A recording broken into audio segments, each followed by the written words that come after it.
আমি বলছি না ভালোবাসতেই হবে। আমি চাই কেউ একজন আমার জন্য অপেক্ষা করুক, শুধু ঘরের ভিতর থেকে দরজা খুলে দেওয়ার জন্য। বাইরে থেকে দরজা খুলতে খুলতে আমি এখন ক্লান্ত। আমি বলছি না ভালোবাসতেই হবে। আমি চাই কেউ আমাকে খেতে দিক। আমি হাত পাখা নিয়ে কাউকে আমার পাশে বসে থাকতে বলছি না। আমি জানি এই ইলেকট্রিকের যুগ নারীকে মুক্তি দিয়েছে স্বামী সেবার দায় থেকে।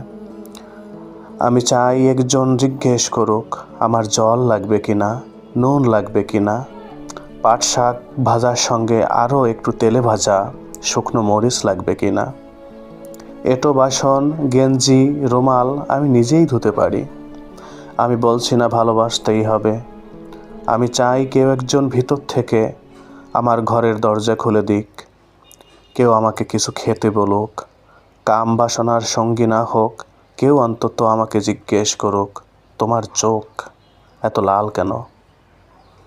কবি নির্মলেন্দু গুণের আমি বলছি না ভালোবাসতেই হবে কবিতা।